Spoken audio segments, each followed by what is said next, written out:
Republicans and the president's team are trying to capitalize on the chaos surrounding the Iowa caucuses. Here's what counselor to the president Kellyanne Conway said on Fox this morning. In Iowa, I think it tells you everything you need to know about the state of the Democratic Party, and we have no idea who the nominee will be. But you know what we got a preview of last night? How the two conventions will operate.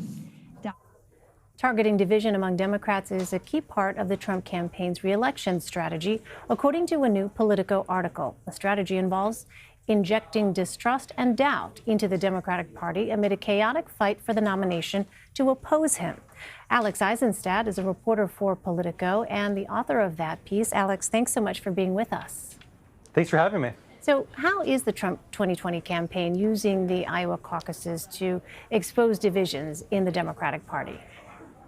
Well, it's really interesting. What you've seen over the last 48 hours, really, since the Iowa caucus is the Trump campaign really making a concerted effort to sort of cast doubt onto the results of the caucus. They are spinning up potential conspiracy theories. They are really trying to cast questions over whether the outcome will be correctly, the results will be correctly counted. And what it really is it sort of stretches back to Trump's 2016 strategy when he sort of suggested that Bernie Sanders was potentially cheated out of a win. What the Trump campaign wants to do is it wants to ensure that whoever doesn't win the Democratic nomination, their supporters kind of feel disenfranchised, not energized, that they end up sitting on the sidelines in November. Well, is this strategy now, pointing at discord in the Democratic Party, working for the Trump campaign? Well, you know, it's hard to tell, but it sort of feels like in many respects the Democrats are sort of doing it to themselves in this case. The fact that the Iowa Democratic Party still is having so much trouble finalizing the results of this contest is concerning to a lot of Democrats. It's now almost 48 hours after the caucuses took place, and we still don't have a final outcome. And so that's something that is concerning to Democrats who really want to ensure that that Democratic voters across the country really have a lot of trust in the results of these races. Let's turn to the economy. According to a new Pew Research Center report, most Americans say the economy is helping the rich. Roughly half of lower-income Republicans say the current economic conditions are hurting them and their families. How will the Trump campaign reassure those lower-income Republicans that the economy under President Trump has benefited them? Well, this is really going to be a key question heading into November. You know, presidential elections are oftentimes, if not most of the time, decided upon how voters feel they're doing economically, how they feel about their bank accounts, how they feel about their 401ks, et cetera. And so you're going to see the White House try to do from now until through the fall is really try to make the case that the improving economic numbers are illustrative of a economy that's really sort of benefiting everyone.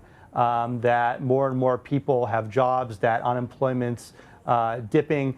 And on the other hand, what you're going to see Democrats try to do is make the case that you just sort of point to statistics like the one you just referenced, which is that perhaps we are seeing better numbers, economic numbers, but that it's really benefiting the rich. And so those are the different arguments that you're going to see play out over the course of this year. So, Alex, I was just in Iowa during the caucuses, and I know that President Trump had something like 80-plus surrogates out there in Iowa on caucus night. What are the president's surrogates doing on the campaign trail?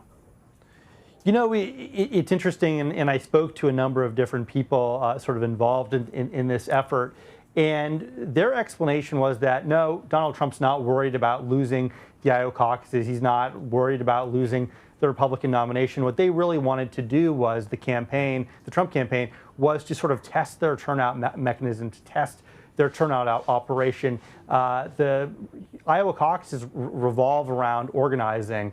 And so what the campaign wanted to do was they wanted to test the campaign that they've built up over the past year and to dispatch supporters and surrogates around to different caucus locations and to see whether they could turn out Republican voters. There was some thought that maybe Republican voters in Iowa wouldn't be completely aware that there would be Republican caucuses to vote for on Monday, but Republicans did turn out in pretty substantial numbers as well. What about fundraising? How is the Trump campaign doing in terms of fundraising? You know, you're seeing the Trump campaign churn out a lot of fundraising, high fundraising numbers, and a lot of it has to do with small donor contributions. The president has a huge small donor base that he taps into on places like Facebook, through email, and you're seeing him on a daily basis churn out fundraising appeals aimed at getting $5, $10, $15, $20 from supporters who they are going back to again and again and again throughout the election process. And you're seeing them, you're seeing the Trump campaign build up such large cash reserves that you're seeing them being able to sort of experiment, spend money in some pretty significant ways. For example, during the Super Bowl, they aired 60 seconds worth of television ads, which added up to about $10 million. So that's a pretty significant investment and a reflection of how much money they have on hand to spend. Right, amassing a very significant war chest. Alex Isenstadt. Alex, thank you very much. Thank you.